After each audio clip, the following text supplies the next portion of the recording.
Hello and welcome to Charlie Crime Buster's Crime Talk. And boy, do we have a show today. We have a lot of great things we're going to be talking about. And remember, all the crime talk that we do, we always share some crime tips to keep you and your family safe. This is Charlie Crime Buster, and we're going to announce that we're having a new release time on our broadcasts.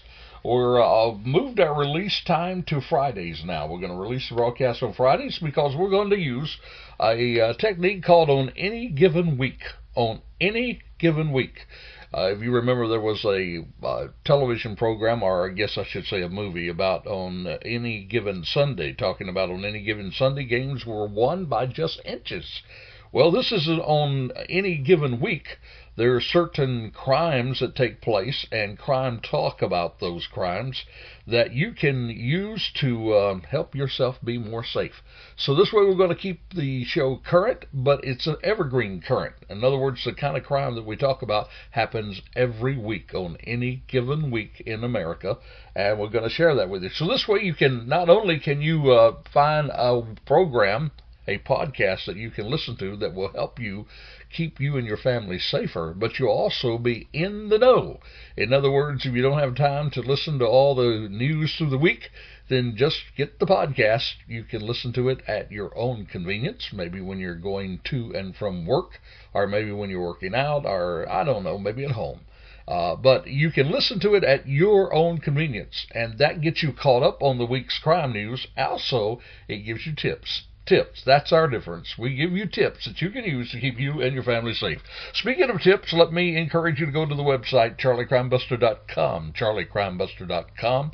We have tips that you can use there. Also, we have some of our top programs that are on the website. So just get to the programs, scroll down, find a topic that you're interested in, and we've got some of those topics that, again, is in the news this week. We'll be talking about in a moment, and then just listen to the podcast. All right. Thank you for joining us. We do appreciate our many listeners that we have from all over the country.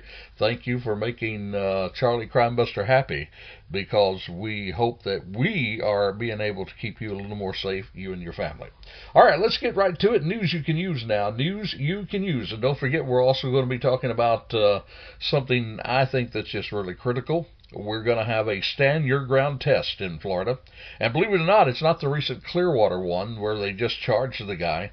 But this one actually has to do with somebody shooting a cop. Somebody shooting a cop, and then they are saying that they are defending themselves by stand your ground. Now, don't make judgments too harshly here, because believe it or not, I might surprise you where I'm coming down on this one. So hang in here. All right, news you can use. You know, one of the most intriguing things that happened this past week, about a week from the broadcast today, was this guy out in Washington. It happened at the Tacoma International Airport about a week ago. And this guy by the name of Russell, Richard B. Russell, he stole a plane. Can you believe that? Stole an airplane. That's right. He's 29 years of age. He was an employee there at the airport. He stole a plane, gave it a little ride, and then he crashed it. Now, Russell was a ground service employee there at the airport. I think it was Horizon Air that he worked for. He did not have a pilot's license, but he took the twin-engine turboprop plane from a maintenance area where it was being worked on there at the airport. Now, get this, he not only took this plane and moved it, but then he got on the runway and he took off, and he flew around the area for about an hour. And during the time, he did some pretty acrobatic things. He actually looped it once, turned it upside down. Flew it for about an hour, and he was speaking sometimes with the air traffic controllers. Actually, he apologized to loved ones for what he was about to do. He was the only person there in the plane at the time. Some of the audio that was released said that, well, I guess it suggested anyhow that he might be having some mental health issues. One thing I heard him say, well, he said, I guess I've got some screws loose up there. But it's just amazing, you know. When they were talking to him, he said at one point, he said, well, I know how to put the landing gear down, but I really wasn't planning on landing it. And he did not land it. He actually crashed it. Now, a lot of people wonder, how in the world did he know how to fly a plane? Well, he said he played a lot of video games. Maybe he had a flight simulator. Who knows? Maybe some of those games included flying. You can just about do anything today. I was talking to somebody one day this week and said, how in the world did he know how to fly that plane? They said, well, just go to YouTube. You can learn how to do anything. I guess that's true. I got another theory about why he knew how to fly that plane, though, because as I was looking and researching the story, I found that he grew up in Alaska. Yep, Alaska. He was an athlete there, and one of the greatest trips I ever took in my life. It was in the beautiful, beautiful state of Alaska, and I was there on some business, and one of the associates there actually took me up on an airplane, and we got to fly around those glaciers in a small airplane. And you know what he told me? He said, just about everybody in Alaska knows how to fly a plane. Don't know if that's true or not, but I know a lot of people do. That's the way they get around in the bush out there. So maybe as a young man, he was flying with friends, and maybe he learned to fly that way. I don't know, but it was interesting. By the way, tip you can use if you really want to fly a plane, go take pilot's lessons, Learn how to fly a plane, enjoy flying, or get you a simulator at home. One of my friends has a big simulator at home. He also flies, but it's just like the real thing there. There's better ways to do it than taking your own life. Let's remember Richard's family. I know they are certainly surprised by this. All right, here's some more news that you can use.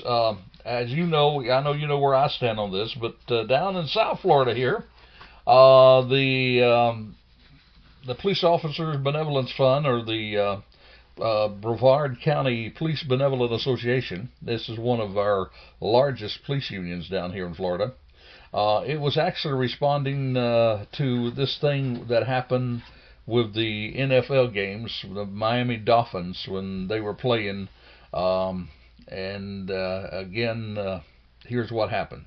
You see, despite a new NFL policy that prohibits protests during the national anthem, there was several of the Miami Dolphin players protested during the playing of the national anthem. That was just last week, before a game between the Tampa Bay Buccaneers and the Miami Dolphins. And two were kneeling and others were raising their fists. Now, the local police union, they're hitting back. And this news article says with a powerful message. What they've done in a post, they encouraged its members in all South Florida and all South Florida law enforcement officers to boycott the Miami Dolphins and the NFL. You see, many officers take the protest personally, since the point of the demonstration, as you recall, is to protest how American police officers treat black people. So the Brevard PBA encourages officers to return tickets that they bought at a discounted rate.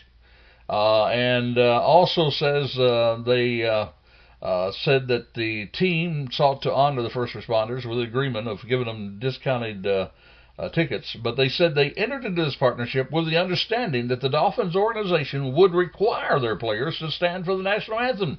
This did not happen at the preseason game, and says as a result, we will no longer participate in this ticket program. And we're asking all of our members, as well as members of Dade County PBA and Palm Beach County PBA, not to participate either.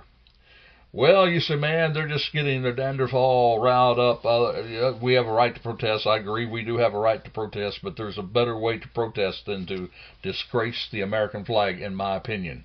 And you want to know why I feel that way? Here's some other news that happened. In Camden County, New Jersey police detectives were ambushed.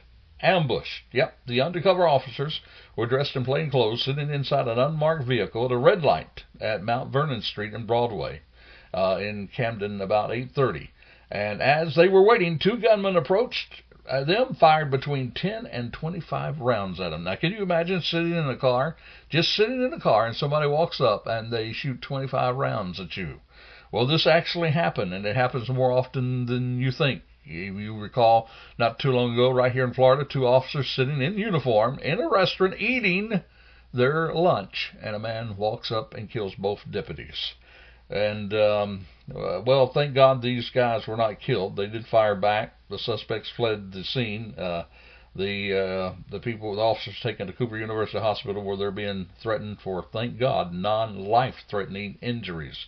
They're both expected to survive, and of course their family, friends are around them. But this is the kind of thing that happens, friend, and this is why I feel so passionately about this idea of why it is just not right. I mean, you have the right It's not against the law to protest at the national anthem, but it's just not right, folks. It's not right to take the mass majority of brave men and women who lay their life down on the line every single day for the rights of all people, regardless of your ethnic place in life. They're there to protect your life. White people, black people, Hispanic people, all types of people. These men and women lay down their lives, often get killed in the line of duty to protect people they don't even know.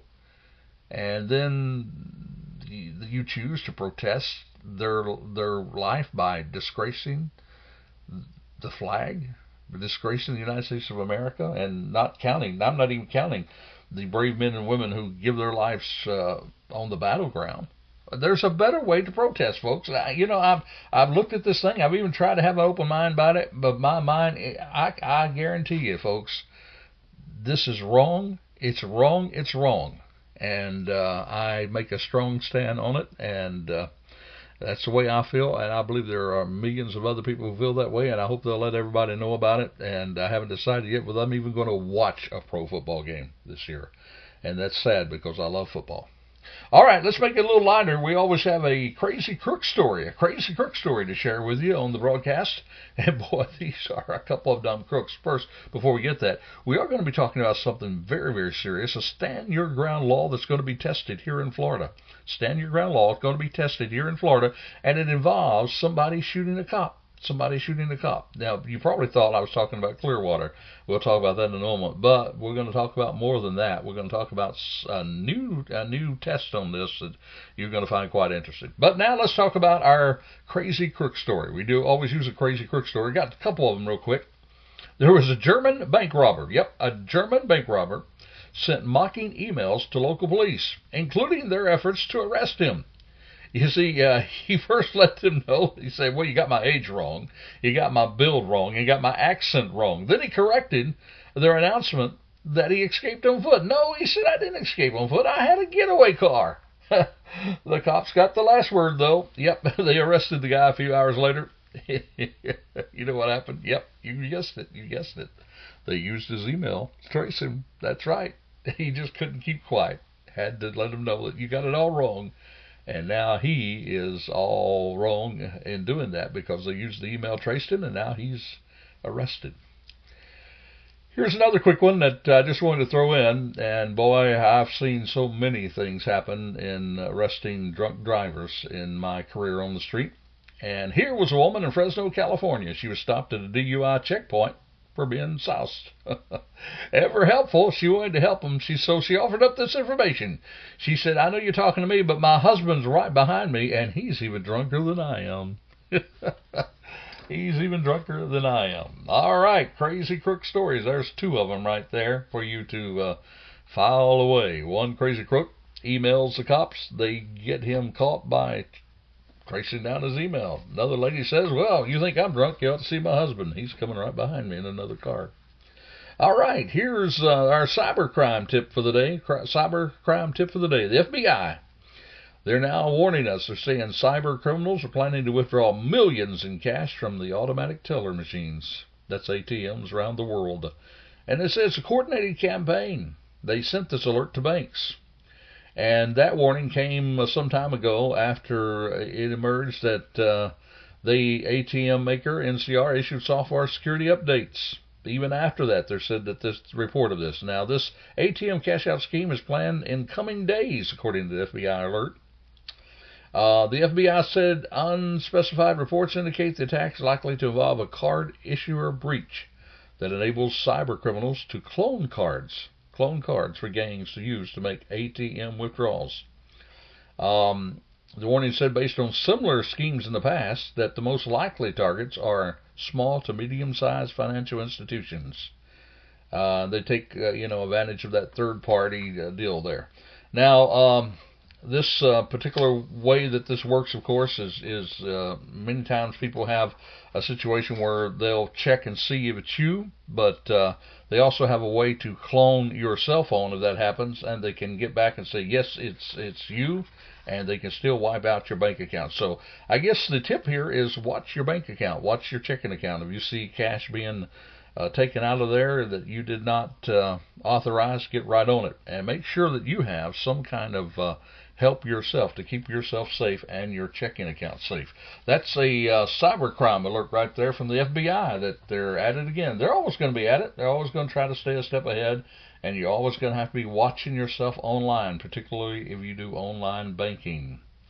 All right, we're getting to the stand your ground part now. First of all, there's some news on stand your ground there in Clearwater. We've been following this, as you know, in Clearwater, Florida, where this gentleman was arguing with this lady over a parking space. Her better half comes and pushes down the gentleman. The gentleman takes a gun, pulls it out, and shoots the man.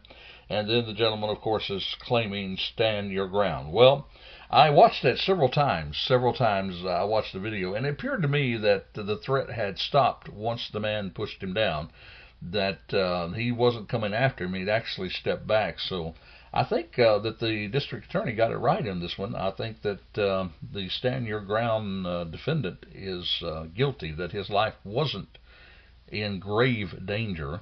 And I don't think that he had a right to shoot that man. That's just my opinion on what I saw on the video. But it'll go to court, and he will be tried by a jury of his peers if they don't work out something in the meantime. That's kind of an update on what's happening in Clearwater, Florida. What I really thought was really tragic about the whole thing, well, any life lost is tragic, the most tragic. But another thing I thought that was really difficult, and you may read this a different way, but they said, well, Al Sharpton came down and said that the district attorney ought to decide, and the sheriff already said it's up to the district attorney. He said, my hands are tied. It's up to the district attorney whether he wants to charge or not, and he's reviewing the case. He reviewed the case, and he charged. So it's going to be interesting to see exactly what happens in the days ahead there. But there's another stand your ground case in Florida that you may not know about, and it's something that I think will be tested. It involves an undercover shooting. Yep, that's right. And the attorney for this man who was involved in shooting this undercover cop, John DeRosette, he said he thought that police, John DeRosette, his attorney says that John DeRosette thought police were kidnapping his niece. That's right. It happened in Brevard County. Brevard County deputies during a prostitution sting at his home way back in 2015. He's going to use Florida's stand your ground law, and he's going to seek immunity. In a recorded hospital bed interview the night of the shootout, John DeRosette, who was 65 years of age at the time, he told a police officer that he had no idea the men pulling his niece, Mary Ellis, from his home on the night of August the 20th, 2015. He said, I didn't know they were sheriff's deputies. I didn't know who they were. It could have been the man in the moon. Who knows? I didn't know who it was. All I know was somebody's pulling her out of the house. They were kidnapping her, and he was concerned about it. This was his niece, and he came to protect her. Now, and he fired shots. Now, under Florida stand your ground statute, keep in mind, a person is justified in the use of deadly force to prevent the imminent commission of a forcible felony. And this particular situation, of course, it was a perceived kidnapping. All the evidence does point to a solid argument for immunity for his client. That's what his attorney said, and which went in effect in 2017. He's going to argue that at a hearing. DeRosette is charged with 3 counts of attempted murder of a law enforcement officer. Now, the whole thing comes down to whether or not John DeRosette knew that there was people at his house, knew that the people at his house were police officers, and what he perceived was an ongoing kidnapping. Now, here's an interesting twist to it. There was an officer there by the name of John Casey Smith, John Casey Smith. He was hit in the night of the shooting, but he said, now this is what he said, the officer who was hit in the night of the shooting, he said he did not recall anyone yelling sheriff's office. That's what John Casey Smith says. Now, on all these news releases that we look at and review, we know that we may not know the whole story, but what I'm reading so far, if somebody comes busting into my house in the middle of the night, tries to take one of my loved ones, and I don't know that they're the police, I'm probably going to do what I can to defend them. And this is exactly what happens in this situation, because when those police busted in there, According to the reports, even police records, he emerged from the back bedroom with his home. He pointed his pistol upward first. He fired a warning shot, trying to get him out of there. But that shot ignited a wave of gunfire of more than 40 shots, and between all four of those people. And in his mind, the niece, Mary Ellis, was being kidnapped, and according to his attorney, he had the legal right at his own house to use a gun, firing a warning shot to say, let her go. Drossett said Ellis was screaming when he emerged from his home. After her uncle was shot, she called 911, told the dispatcher she didn't know who the men were. They had actually come to the residence after setting up a sexting, posing as a John, to contact Ellis on the Backpage.com website. So, under Florida Chapter 776012, a person is justified in using, threatening, or to use deadly force if he or she reasonably believes that using or threatening to use such force is necessary to prevent the imminent death or great bodily harm to himself or herself or another, or to prevent the imminent commission of a forcible felony. Well, you've got self-defense and you have the stand your ground law there. It's going to be interesting to see how this plays out. We'll try to keep an eye on it for you guys, what's happening. And according with, stand your ground, that person does not have a duty to retreat and has the right to stand his or her ground. So this is going to be a really interesting case. And let me ask you, how do you feel about it? I would love to hear your opinion on this one, because it is, you know what I said. Again, if I'm in my house at night, and you know I'm pro-law enforcement, of course you know that, by the flavor of the program. But if I'm in my house at night, and somebody busts through the door, and they do not identify them as police officers, I don't hear them identify themselves as police officers, I don't know that they're police officers, and they come after one of my loved ones that I may not know or may know of what they've been doing, anyway, I would probably do the same thing this man did. I would probably defend myself. How about you? What would you do? And what do you think about this case? Do you think this man should be charged if he did not think that they were police officers coming through the door, even though they were police officers, even though they were doing a sting? What do you think? What would you do? I served law enforcement for a number of years, and I was on the street, and I did raids just like this. We always identified ourselves, though, and we tried, to not get in a situation like this. We would have do bust, and we would go through doors, but they were, known criminals, and for this type of crime, for them to show this type of force, I really. It's easy to do what they call a Monday morning quarterbacking. I know that. You know that. It's easy to sit back after, after something happened and then come up with all things. But I just don't think that particular crime justified those guys busting through the door like that. And on top of that, I do not think that this guy was wrong if he really thought that his niece was in danger of imminent harm and somebody come busting through the door. Well, that's my take on it. What's your take on it? How about, I bet I surprised you, didn't you? You said, well, old Donnie there, Charlie, oops, he will by far come down on the side of law enforcement, but in this situation, I'm coming down on the side of the man who thought that he was defending his life and the life of others, perhaps. Where do you stand? I'd love to hear that. Give us an email, charliecrimebuster.com. Right there, we're in the contact area where it says contact us. Let me know how you feel about it. I would love to see your opinion. Well, there's Stand Your Ground again, being tested here in the fine state of Florida. We were one of the very first states to actually pass that law, and it's always under review and always under attack. I think it's a good law. I still stand by it. And I think this might be a situation where it saves a person who was not guilty. I think he was innocent. Did he shoot? Yes, he did. But I think he thought he was defending. Let's hear your take on it. All right, on today's program, we want to share some tips with you about what we call burglar-proofing your home. Burglar-proofing your home. We try to bring this up from time to time on the program because it's something that happens every day. In fact, there are 2 million home burglaries are reported every year in the United States. Now, we're going to tell you some things you may not know about this idea of somebody breaking into your house. 30% of all burglaries are through an open or unlocked window or door. That's right, 30%. They go through an unlocked window or door. So lock up those doors and windows, folks.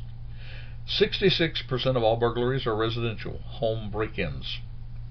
Now, here's something that you may not know. I'm going to share at least 5 things you may not know. And here's one thing you may not know. According to research, renters, people who rent, are just as likely to be victims of property crime as homeowners. Yep. Hey, by the way, a second thing you may not know, do you know when most burglaries occur? Well, it's during the summer months. That's right, during the summer months. And can you guess which month less burglaries occur?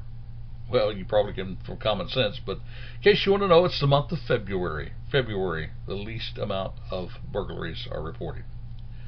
Now, when researching this, and I have for years, but researching this, the one thing really stands out. I mean, it's like a blinking red light. It's like a blaring horn, and it stands out in all these situations.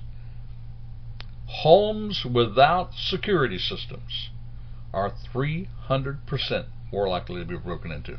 Did you hear that? Homes without security systems are 300% more likely to be broken into.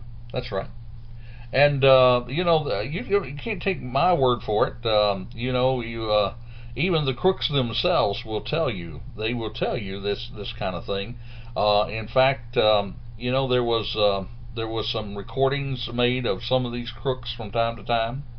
And they were told that they look for, and one man said, I always go to the door and always check the door. Sometimes I'll knock loud on the door, Some more facts you may not know. 13% are actually, 13% of these type of crimes are not solved by police. Only 13% are. I misspoke. Only 13% of them are actually cleared. So a lot of people get away with this crime. Every 13 seconds. Now, there's some debate because crime has dropped, thank God. I know you may not think it, but it has. But the old expression was every 13 seconds a home intrusion is committed. I've read some now that say every 18 seconds. Every 18 seconds. Regardless, 13 or 18 seconds, it's a very common crime. Only 17% of homes in the United States right now, only 17% actually have a security system.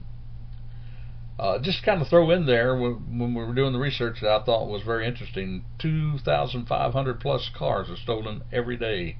That's almost 2 cars a minute. Wow. Here's another thing, a third thing you may not know. You may not know about burglars and break-ins. 85% of break-ins, 85% are from non-professionals. In other words, these are people that are usually just desperate. They got to have drugs, they got to have money, and unfortunately, because they're desperate, they're dangerous. Some of the tools that they use: screwdrivers, pliers, pry bars, small hammers, the most common. And again, police only clear about 13% of them. The things they usually go for is cash, jewelry, laptops, guns, digital cameras. They usually occur in the daytime when the occupants are at school, at work. You always try to find homes with easy access.